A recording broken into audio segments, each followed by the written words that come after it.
Hello and welcome to my channel on human design. Well, we've got all kinds of questions today. We go into the DreamRave, we go under the line and look at the environment. We look at the body and exercise to do with if you've got a passive body and other things. So it's quite a mixture. So I'm going to dive straight in and we're going to go into two people were questioning and talking about their environment as artificial shores and initially how disappointing that was. Here's the question. This is from Marina. This is so helpful and interesting, Richard. Natural shores make sense, but artificial is confusing. I can imagine almost any place I am in. I can find contrast. If I'm hiking in nature with a view of the city, or in a grocery shop, if I'm noticing that I'm in the produce aisle and looking over at the bakery, sunrise, sunset, can it be that simple?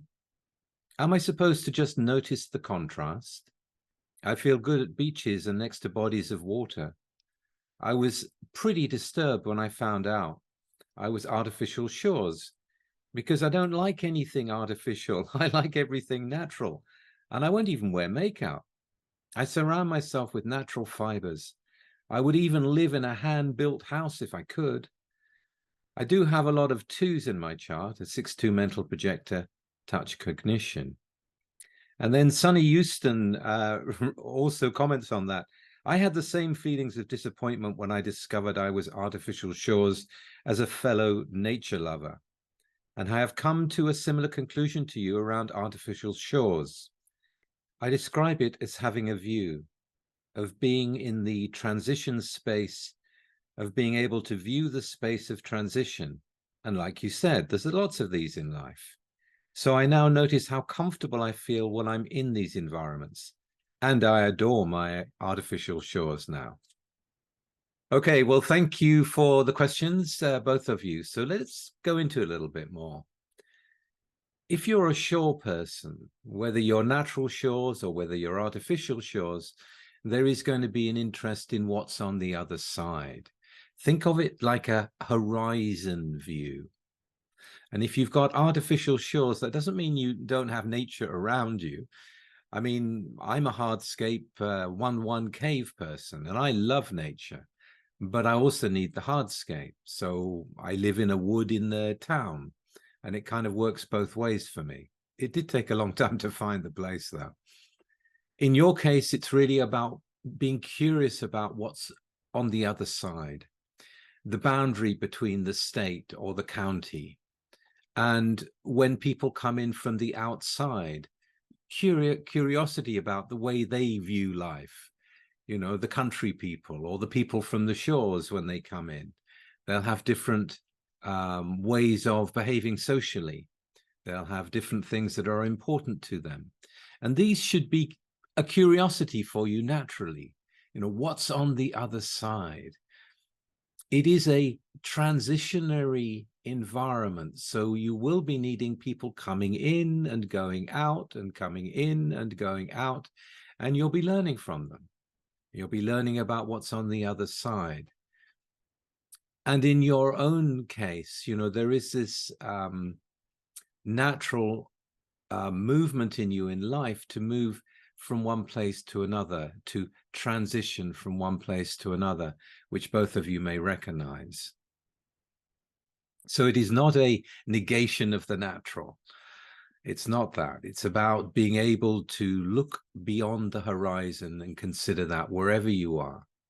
And it is more comfortable in man-made environments, providing you have your nature around you.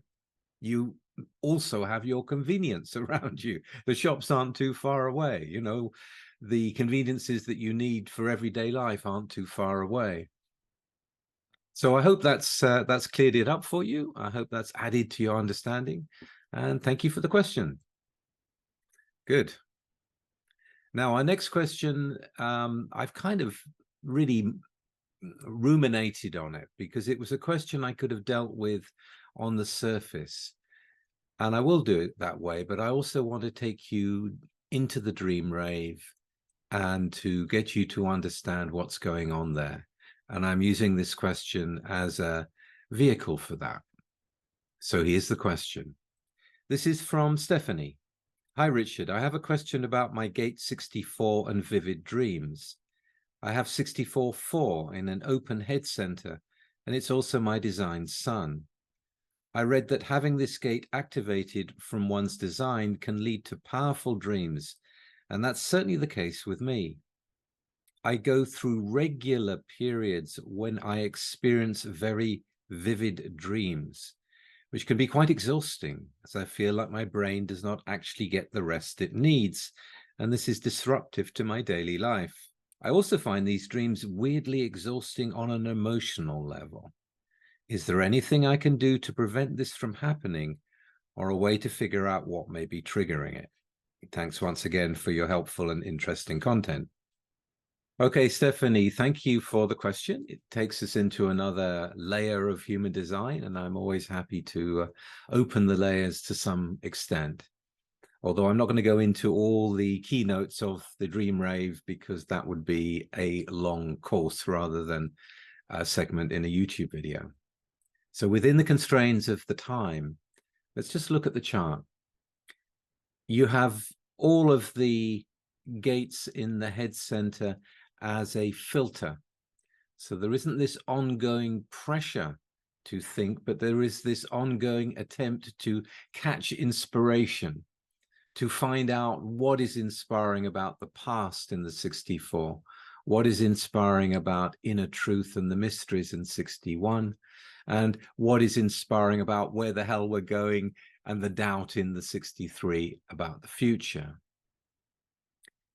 Now, your particular chart, the incarnation cross of consciousness, is right angle.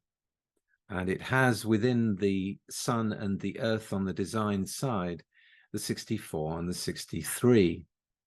And from my experience, this brings a kind of an internal feeling that one is not fully incarnated, one is not fully here in this life, here in this body. Hence the thinking about these inspirational themes. So I'll say that. It is, the 64th gate is indeed a gate of confusion about what happened in the past. So it's going back and revisiting again and again the disjointed images of memory that you have about what happened in the past. That is on the surface. That is the way reflection will be part of your everyday waking life because of that. But if we go into the dreams themselves, we go into a different matrix. We go into the mammalian matrix and a five-centered form. And then we begin to see what is actually going on for you when you are asleep and dreaming. As you can see, your channel of struggle that you have in your waking rave is there again in the dream rave. So while you're sleeping, you're under pressure to struggle for purpose, but the struggle here is within a certain realm. It's within the demon realm, and don't take that too seriously. It's not like it's full of demons, actually quite the reverse in my understanding of it. But it certainly involves adrenaline, and it involves fear. The 28th gate is there as a fear gate in the dream rave. So yeah, you're going to be having adrenal dreams. And more than that, other aspects in the dream rave that you do not have in the waking rave, such as the 57 comes in, which does bring this opening to lucid dreamings at certain times. When the 20th gate comes into the transit field, there can be this, you know, I'm awake and I'm going about my life. No, wait a minute, I'm actually still asleep. You know, this kind of thing, where you wake up in your dream. And yeah, it can be intense. The use of your languaging when you say you regularly have these intense dreams. The 5th gate is there as well. And the 5th gate is a gate of fixing rhythm. And in the dream rave, it has a keynote of time. Time. So you're being programmed in the dream rave to keep up the adrenal pressure, you know, to get on with your life and to get to purpose and to get beyond the fear of the risk that you need to take in your life to express yourself, as an example. And when we look at the waking rave, what do we see? We see a sacral and a G. We see a column from the 14 to the 2 and into the 1. The 1 is also there in the dream rave, mixed with magic and mystery and all kinds of things happening in the dream rave that would be very appealing to someone who is a purely individual life force such as you. So it's very easy for me to understand the appeal and the glamour of the dream rave for you, because after all, it's really about bringing light into the darkness, and that's programming you to be that light bearer in your waking rave. And yet in your waking rave we can see an open throat. There is no 8th gate to meet the 1st gate. So being able to express all that knowing through the column of individuality, to be able to move in your life towards manifestation in some way, to express or to hold the space for expression, it's not an easy thing to get to grips with. We are all programmed to be manifestors, and yet you're not. You're a generator, and there is the key. The dream rave is there to keep us trapped. There is no advantage to the program in human beings waking up in their life. So I see the dream rave as a kind of a trap, a kind of a conditioning safeguard, and I'm very wary of it. For example, in your dream rave, if this was you as a person, you'd be here to make immediate splenic decisions in the moment. And if you're waiting for the right time that's being set in the dream rave, you're not going to be in touch with your own life. If we look at the waking rave, you are here to respond to life with that commitment in the 29. You're here to be in your own flow, your own waking flow in your waking rave. And you're designed to align to the higher, aligning to beauty, aligning to empower people into their own truth is what you're here for. But it has to come from response. It has to come from response. And the dream rave will not talk about that. It's not going to take you into response. It's going to take you away from response. So what I would like to say to you is enjoy your dreams, but do not get lost in them. Do not get stuck up here in the open head center thinking about these inspiring dreams and not living your life. That's really the message here. To enjoy what you can receive through the dreams. There can be messages that you get in the dreams, but there's always going to be something missing. You know, it's not clear.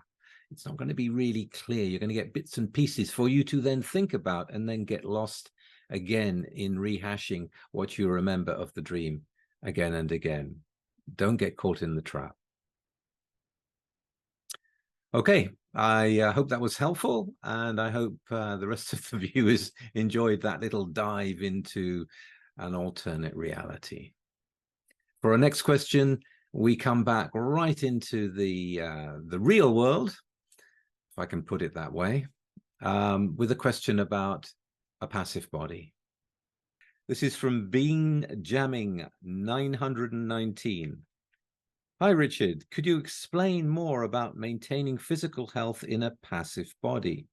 I do have a short daily yoga practice, but I find myself static a lot of the time, which I do not enjoy, and can feel the way it affects how I feel in my body, as well as my productivity and problem-solving left brain.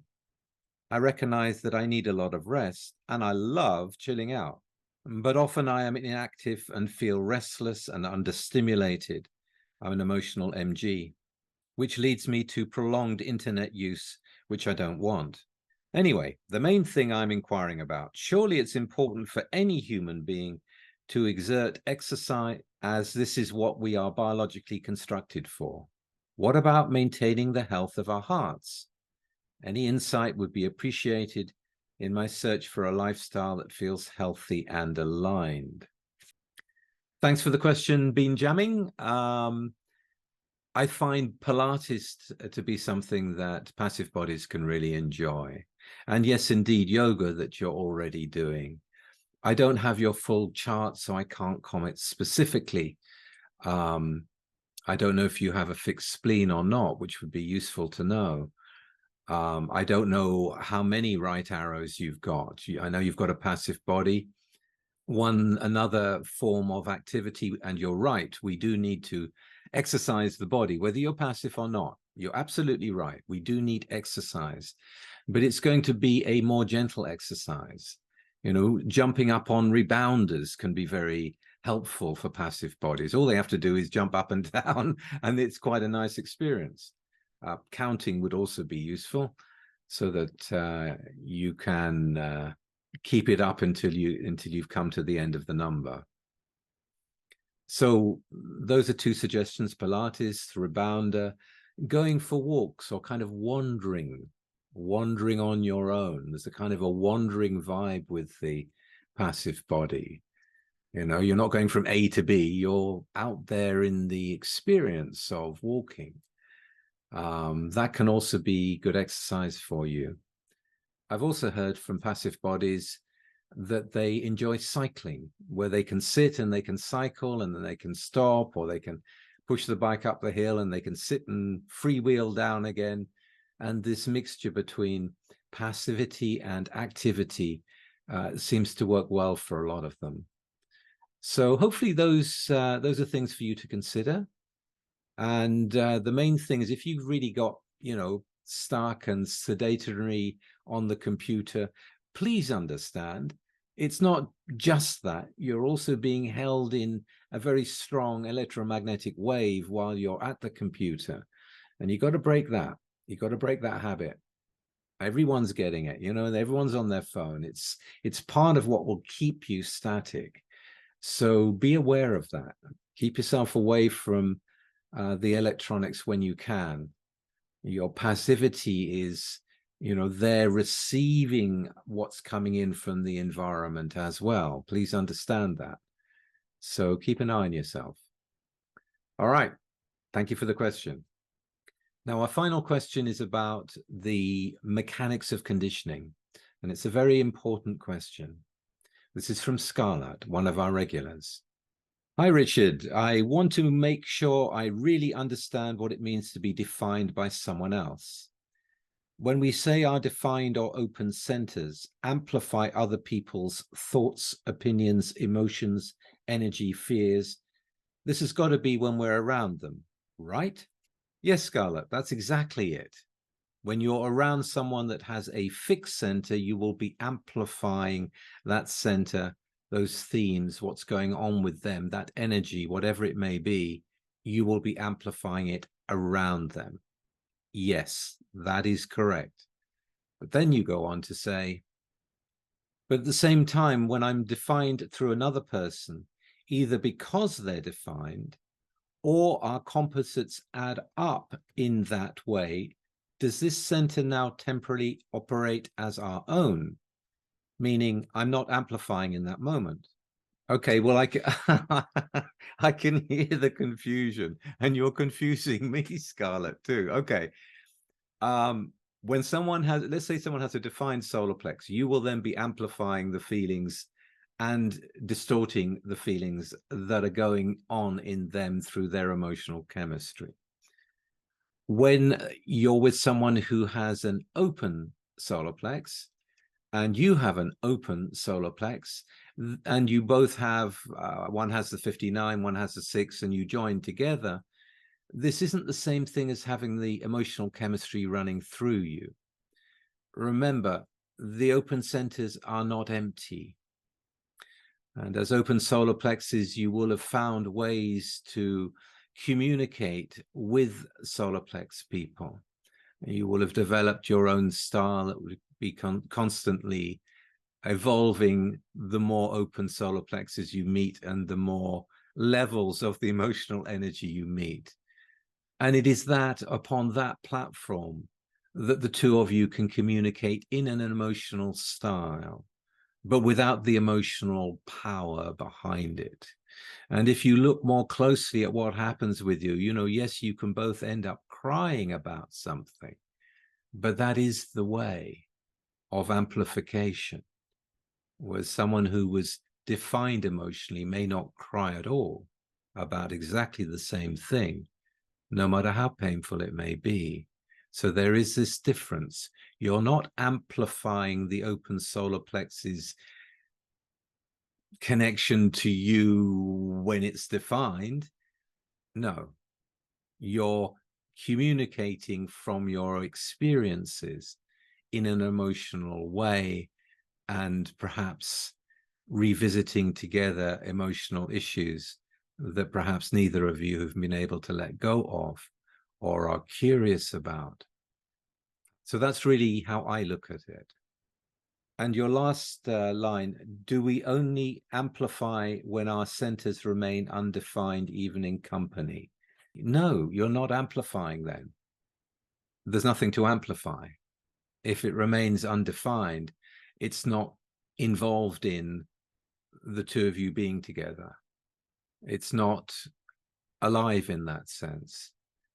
Your gates that are in that open center are not being stimulated from the outside, unless there's a transit going on. You've got to check the transits too. So I hope that's cleared up some of the confusion. And if not, send me another question and I'll try and clarify more. But I can certainly hear your confusion in that, and I hope I've been helpful. And I hope this video has been enjoyable and helpful to all my viewers. And if so, please like, share, and subscribe. And I will be back again next week with something completely different. See you then. Bye.